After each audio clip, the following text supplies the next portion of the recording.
Every business in the world needs an AI implementation right now. The door started slamming shut on it around the turn of the year. You're simply asking the AI how much they're using the AI, and you know the answer right away. Perhaps AI native companies sell to other AIs. It just feels like that switch to like 20% setting the table and 80% executing. Today's episode is brought to you by Bento, the email marketing platform for bootstrappers and marketers that are serious about integrating AI in their marketing efforts. To learn more, head on over to bentonow.com/TMBA. All right. Happy Thursday morning, everybody. Welcome back to the podcast. Welcome back to the podcast, Ian. How you doing? Yo, Here we go. All right. Holiday weekend, and we're back. Refreshed. Somehow the kids are still off school, though. That's what I don't understand about this whole thing. But good for them. 4-day weekend. Today we are talking about, we all agree that AI is useful, but the question for today's episode is, what are we actually doing with it? How are we making or saving money? How are others making or saving money? A couple news updates at the top. Just want to point out that there has been reported by the New York Times, a billion-dollar company by one man and his brother. So I posted this into our podcast notes for you. A handsome gentleman sells GLP-1 drug subscriptions with a variety of affiliate programs and ad networks, and is absolutely crushing it. Whether it's technically one person or not is sort of besides the point. Your prophecy has been fulfilled, Ian. In like 1 week, yeah. It's going to be a billion-dollar company. Of course, it's a drug dealer, by the way. Speaking of best drugs, the best drug, Ian, is, of course, connections with other founders. Just want to point out that we will be doing so in Mexico, in Barcelona, and Bangkok, among many other fantastical locations in 2026. AI has not replaced the magic of commiserating about entrepreneurship with others who are legit. So if you want to do so, go on over to our website, dynamitecircle.com. It's not dynamiccircle.com, and it's not Washington, D.C. It's just the D.C. Google it. You can find us. Come on down to Mexico, man. We're going to be talking about tons of AI topics and eating tacos. I'm excited. Nearly 200 people are signed up to come down to Mexico. And again, I said this last time we were on the podcast, like, this is not the time to get left behind. You know, maybe you got left behind on the crypto train. Maybe you got left behind on the Web3 train. Like, that's all fine. But you can't get left behind on this AI stuff, because essentially information organizing, trading, assembling is what all of our businesses do. It's what we do. We run internet businesses, and it runs on information. AI has fundamentally changed the way in which information gets distributed, shared, and that's what we do. So we got to come down to Mexico. We got to figure out how our businesses have changed. We got to figure out how to make this thing work for us. Okay, so we're going to talk about some of our favorite uses thus far of AI. We're also going to talk about some uses we've seen around the community. Recently, we had a few AI calls in the community in anticipation of our Mexico event, attended by close to 200 members already, just virtual calls. I'm looking at the photo of one of the calls right now and all the notes from what happened there. It's cool. There's information flying. Our text chains are just blowing up. You know, you come back from work over this long holiday weekend and you see hundreds and hundreds of messages from founders that are implementing AI in their businesses. So we're going to try to do our best to have a basic summary of how folks are using it right now in our community, in the hope that it can inspire you all to do the same. All right, let's dig into it. At the top, Ian, it's important to note that for a lot of us and for our teams, we've become accustomed to using AI for personal stuff much more than for business in general. And there's data to back this up. There's studies on it. People are still kind of actively questioning what this means for business. Whereas if you have a personal question like, should I select this gym or that gym? Or what's the best workout routine? Or how do I make the New York Times chocolate cake? We're really comfortable using AI for that because it's sort of in line with Googling. We're all experienced Googlers.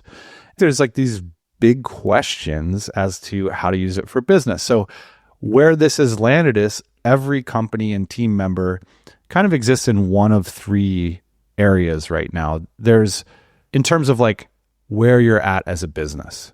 Most businesses are in the first phase, which is a phase we'll call sidecarring.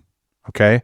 So sidecarring is simply when you do your job as normal and then you use an LLM on the side to inform your work. And this is what most of us have been doing for the past few years. It's like, okay, I'm creating an article, I edited an email, I asked it a strategic question, and then I paste the answer and I move it on over to my job, to my core work desk. This phase for our community, sort of like the door started slamming shut on it around the turn of the year.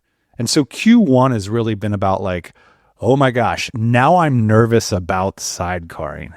And this is where these quotes of like Mark Cuban coming out, I mean, there's all these business gurus coming out and saying services businesses are the new software businesses. And Mark Cuban was quoted as saying, every business in the world needs an AI implementation right now.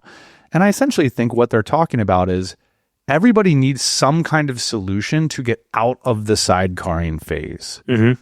You can tell you're in the sidecarring phase if your team members are assuring you that they're excited about AI and that they are indeed using it occasionally to make their work better. That's the sidecarring phase. What we're seeing DCers do is transfer into an AI first phase. And so for me, AI first really means that you have a business level piping, whether that's workflows that interact with different systems in your business. So AI is executing workflows in your business, and that it is informed by real-time or just-in-time data that your business actually produces. So it's not just the fact that you've got some personal piping, like, hey, our marketer was really smart. They put in 10 sales letters and trained a GPT on how to create a good sales letter. This is, we've piped in all historic sales letters, so every future marketer in our company will create every new sales letter on the back of the historical information in the business. AI first is also you as a founder knowing that right away at an instant because all the information is piped into some kind of AI first native system. So, in the sidecarring phase, the team member is assuring you that they're using AI. In the AI first phase, you're simply asking the AI how much they're using the AI, and you know the answer right away. So this is important to point out because Mark Cuban is pointing to something important, that the evolution from Sidecar to AI first, for me, seems like for services businesses, which a lot of us are, for internet entrepreneurs, it is the biggest opportunity of 2026, or it is the most insistent one. It is the concept that's on everyone's mind, and everybody is reaching out for solutions in this milieu, whether it's OpenClaw or Paperclip or all the innumerable other ideas around agencies and agentic work, and N8N was a big breakout star last year. All these kinds of solutions are going to be what's on business owners' minds in 2026. I'm sure there's going to be a million solutions here this year about people solving this type of problem. But the reason why people are still sidecarring is it's not because they don't want their whole business to be powered by AI. It's because there's not a good way to do it yet in terms of an interface. And so you see all these people, all these founders totally geeking out on this AI stuff and building all kinds of skills and whatnot. There was a big news story last week that Oracle laid off tens of thousands of employees. Just think about the name Oracle and what the solution they sold was, which is give us all your information and we will securely present it back to your company in a way that you can do valuable things with it, right? Yeah. This is one of the most valuable companies ever, does exactly this. And so the fact that we're all excited about potentially having our own oracles, right, reproducing this value system for us, is what we're talking about. Now, there's a third phase, Ian. So we're going from sidecarring to AI first, and then there's a next level, which I'm currently in fantasy phase about, but we are seeing examples on the web. Nat Eliason is a noticeable one of AI native. AI native, what's the line for it? I just wrote down here agentic product delivery. There's certain lines like, where does the firewall exist? For me, an AI native company, that firewall would exist merely at the bank account. So like everything past the core financial harvesting of the business, including communications, email, strategy construction, all these things are simply AI native, and perhaps AI native companies sell to other AIs. And this is where things get wild and interesting and exciting. Like I know a lot of us have talked about maybe we just start a side company that like sells to a higher or lower market or does something similar but slightly different, but it's just AI native. There's no humans in the middle hitting accept all. It's simply agentically designed the whole way through. That's a really interesting opportunity and challenge that sits on a lot of our desks right now. Also, a lot of potential challenges, right? This is where some of the dark side of AI comes in, when all of a sudden you have agents selling to agents, and there's lots of exploits that can happen at scale coming our way. And so it's going to be really interesting to see how people deal with security. It is the first question that companies like Oracle have to answer for, right? And it is the first question on our minds when we think about going from sidecaring to AI first. And so now all of a sudden, you know, the humans are thinking about security and firewalling and permissions the whole way. What happens when we're going agent to agent and we're doing it at these massive scales where, yeah, it's going to be really interesting. Not only is it going to be really interesting, we're going to figure out if we're even useful anymore in terms of like a lot of the work that we do online. I mean, it could just wipe out a lot of what we do. This is probably like later in 2026. Like this is going to come around like the second phase where we're at now, which is like AI first, which is like turning our companies into AI companies where they're run by AI. And then, yeah, the question is, well, if they're run by AI, why couldn't they really be run by AI? And this would be AI native. Okay, cool. So let's get on to some of our personal favorite uses. The number one favorite usage of mine so far is dashboards. I gave a whole multiple talks about dashboards in the past. You could call them scoreboards. They are incredibly motivating.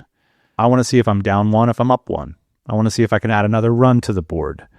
And one of the great things about AI when you go AI first and you're piping in business data is you can essentially get any scoreboard format that you want in real time immediately. And this is where architecture comes in. I get a morning report at 8 a.m. where I get to understand, how did Ian's sales calls go? How many more calls do we need to schedule for him? What is our net new customer, net new revenue? All this kind of information can come in the morning. You can improve it every day. Then maybe the next design question is really about, well, who should see this information when? When is it most motivating for us as humans who have roles and responsibility in this business? We used to do it. And traditionally, these reports take a long time to pull together. And so the cadence is pretty slow. But one principle for business growth is velocity. And the motivation, accountability, and raw information that like having a real-time dashboard can give you. So you can start to break this down at the executive level. Of course, you want to look at revenue and profit and team productivity, maybe on a weekly or daily basis or whatever. But now it's like, well, for each individual process in the business, say, for example, our onboarding process, should that be something that could be updated daily or hourly based on like how fast it would be ideal for new customers to get across the finish line? And so whereas like as little as a few months ago, you have team members operating on instinct and in the dark and looking for the monthly review of how it all panned out, you can actually on a daily basis work customers through an onboarding flow and see it in real time, which is really valuable. But for me, the most important question is like the why or the how. And now we're able to do that too. So how did we get 15 new members this month? Where did they come from? Oh, they came from these sources. Well, why did they join? Well, what are the things that they said? Well, how many emails did they open? So you still have to be the architect. You still have to be the entrepreneur here. Maybe eventually you won't have to be. Number 2 use case, I would say CRM plus campaign construction. So this could be through onboarding, through sales, it could be marketing, it could be a newsletter. We were fully convinced as a company to make a large CRM purchase in December, and we did not do that because of AI. Because what is a CRM? It is data relationships. Mm-hmm. That's it, right? A CRM is, here's a customer, here's a node of a customer, here's like all the information related to them. And now I need to make relationships. Like, who are the other 10 people like them? Did they go to this thing? Did they take this action?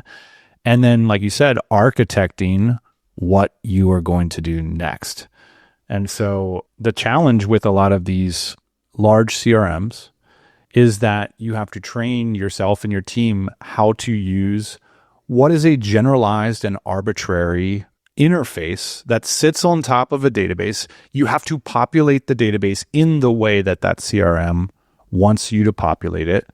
And now we all have the opportunity to say, like, look, I don't need some big generalized interface. What I need to do is contact 500 people a month. Here's how I contact them. Here's how I segment them. And here is what would be strategic to let them know about. Let's do it AI first, instead of sort of molding our data into what somebody designed 5 years ago. That can have some upside still. I'm not totally tossing that stuff under the bus. I'm just saying that this has been one of my favorite usages. Like, I'm not sitting here saying, I wish I had X piece of software right now, because if I need to know the 25 people that did X, Y, and Z, I can know it thanks to AI. And that was essentially the promise of the software solutions that we were looking at in December. I just want to take a moment to thank our sponsor, Bento. We have made the switch, and the reason is Bento is an email marketing platform that is serious about integrating with AI. And it's built specifically for marketers and bootstrappers who are done with the limitations of the big email service providers. So what makes them different? Well, it's all in one place: email, automation, and behavioral data without the bloat. You get developer-grade power with a marketer-friendly interface, real-time event tracking, smart segments, an email that actually gets delivered, and all that, and it's friendly with your AI strategy. That's why we made the switch. If you want to make the switch along with us, we highly recommend it. Head on over to bentonow.com/TMBA. Number 3, my favorite usage is financial intelligence. We talked about how people are very comfortable using AI for personal usages. I would say the majority of people that I run into in life don't feel empowered or knowledgeable about personal finance. And I would say the same is kind of true with businesses. Like, most entrepreneurs, they want to be creative. They want to build stuff. They want to sell products they love. They do not love business finance all the time, which is part of the reason we've been harping on about it so long at the podcast, because it is a big opportunity.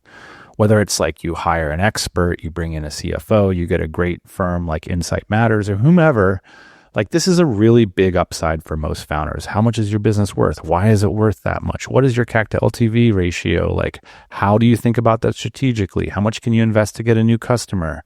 What's the profitability of this product line versus that product line? How can pricing change the leverage that I have in our business? How can I get my cash flow return cycle sped up? There's all these questions that I would say for the majority of bootstrappers simply did not see them as feasible, that they could simply not be answered until they're at the next level of financial scale where they can afford somebody very expensive to work in their business. Those days are essentially over. You can export your QuickBooks or whatever financial software you are using and go to town. And go to town, we have so many businesses are basically walking the plank without knowing that they're walking the plank. You know, they're like The Walking Dead, basically. Like, either it's like going to grind to a halt like 2 or 3 years from now, and it's like not being realized because you don't see the trend as a human, or there's like something fundamentally wrong about gross margins or the way that the business is operating financially. And on the surface, like on a month-to-month basis, you're like, well, it's putting $10,000 into my personal account. Like, I'm good. But there's like a lot of things that you don't know that are fundamentally flawed in the business or the model or the financials of the company, right? So, you can really catch that stuff early, right? It's just like AI and like preventative medicine now that's happening too. Let's go with number 4, building landing pages from existent information in the business. And I pulled this one from you because we got a web designer on the show, man. Like, you made some landing pages for the business, and I'd like you to just describe what that felt like and why you did it instead of sending it off to a web developer like we would normally do. We've all become so close now to being technical people that I could see it. You can see how it happens now, and you just have to get a little bit of technical understanding. And so that's essentially what's happened the last couple of weeks for me is like, well, we need a new sales page. Well, we need a new like lead gen page for some of these like ads that we're working. Well, we need a new DC Black page. Like, these are some of the things that got backburnered for a long time because like, yeah, we had a design agency, we had to architect it, and then we had to have somebody implement it. All these things, like, it takes time and money. But now we've set ourselves up so essentially we can like architect these sites and then they can just go live. There's been things on the site that I've wanted to change for like 6 months, but am I going to like rally the troops and like get them off these other important projects and stuff to like change some copy and like maybe some optimization? Well, no, it's like pretty far down the list. But like if I can just do it myself. The fun part is like, these are revenue experiments, growth experiments. And sometimes your team is doing delivery for a lot of our teams. And so you got to figure out, how can we go out and run experiments to improve the business? It's now we have a bigger toolkit to do that. And so I see with our clients all the time, there's a lot of things that are like, man, I'd love to run this experiment, but that's a project we're going to get to in the summer. Now it's like, it can be accelerated. A lot of people have these content experiments. So this is number 5, whether it be paid or organic content. These experiments can be completely now formulated. They can be informed by historical data and competitor data. So Andrew Warner gave a great example of like, he wants to grow his YouTube channel. So here are the 15 YouTube channels that I follow. I follow the hot topics and I make content based on the hot topics. That's my content thesis right now. So you still have to architect, like, why am I creating X organic or ad content? So you lay out the project. Now you can get data from source material, you can have competitor analysis, and you can have your own business's data. Essentially, like, these sort of dream, like, how am I going to generate ads and organic content scenarios? You can paint them up and have all of that information arrive at your desk and actually run the experiment. So it's really, really fascinating time. Before we get into some of our team's uses, I just want to say, like, it just felt like pre-pumping, like going AI first and pumping all the business data into one Oracle. Let's use Oracle for lack of a better term. It felt like with these growth projects and improvement projects that 80% of the time used to be setting the table. Like, we need to know where we're at and set the place at which we jump off from, because the ground's always moving and things are uncertain. And then 20% of the time executing. That's going to happen in some weeks' time because we need to set the table. It just feels like that switch to like 20% setting the table and 80% executing. Many members on our team said, hey, now work is a little bit more interesting because I'm actually doing the hard stuff. I'm not just running around setting the table anymore. Let's just talk about some of the things our team is using this kind of AI first approach for. Comms and lifecycle marketing workflows. So really what we're seeing, like, just in general, so people are sitting there listening to this like, okay, I'm sidecarring. I want to go to AI first. I want to make that investment. What happens? Well, you just rank order. So we set the table with dashboards, with our CRM and our financial intelligence. But now we're just looking at our most valuable workflows and we're just building them back in the way that we want to architect them more ideally with better data. And so what are we looking at? We're looking at onboarding workflows. Okay, how do we onboard a customer? Man, there's probably a lot of people like pulling their hair out listening to this right now, thinking about their onboarding workflow and their nurture sequence and all this stuff that they know. These are huge projects. All of a sudden, we can set the table really quickly and make changes very quickly. Comms and lifecycle marketing. I would say most bootstrappers listening to this podcast do not do lifecycle marketing because it takes too much time. They simply only deal with the customers that they're currently buying from them, right? They're not necessarily nurturing people through an entire customer journey. It's like, I've got enough to do with just the people that are paying me right now and the people that I want to pay me tomorrow. And so now all of a sudden we can dig into these lifecycle marketing workflows, sales workflows. I've seen some genius stuff. We talked about recording every single call. We get recordings and summaries of the daily huddle that our company does. So we can literally see what the conversation is. You could do any kind of analysis then over time or immediately on those conversations. You can do the same with sales workflows.